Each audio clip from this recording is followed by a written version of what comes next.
தான் செய்வது தவறு என தெரிந்திருந்தால் விஜய் மேடையில் அப்படி பேசியிருக்க மாட்டார் என அதிமுக செய்தி தொடர்பாளர் நிர்மலா பெரியசாமி தெரிவித்துள்ளார். அம்பத்தூரில் நடைபெற்ற ஜெயலலிதாவின் 78வது பிறந்த நாள் மற்றும் மகளிர் தின விழாவில் நிர்மலா பெரியசாமி சிறப்புரையாற்றினார். அப்போது தேர்தல் நேர கூட்டணி வேறு, கொள்கைகளும் சித்தாந்தங்களும் வேறு என பேசினார். தான் செய்வது தவறு என்று தெரிந்திருந்தால் மேடையில் விஜய் அப்படி பேசியிருக்க மாட்டார் என்றும், விஜய் நடந்து கொண்டதை பார்த்த பிறகு தவேக நிர்வாகிகளுக்கு பயம் வந்துவிட்டது எனவும் கூறினார். தான் செய்யக்கூடிய தவறு இன்னதென்று தெரிஞ்சிருந்தா நிச்சயமா தம்பி விஜய் அப்படி பேசியிருக்க மாட்டாரு, வெளியிலேயே வந்திருக்க மாட்டார்.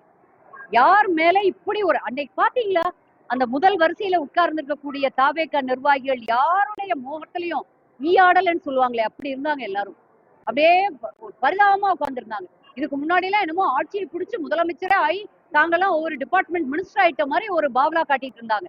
அது களத்துல யாருமே இல்ல, திமுக எதிரி நாங்க தான். இப்பதான் அதுக்கப்புறம் அவங்க தலைவர் நடந்துகிட்ட அந்த நடவடிக்கையை பார்த்ததுக்கு அப்புறம் பயம் வந்துருச்சு.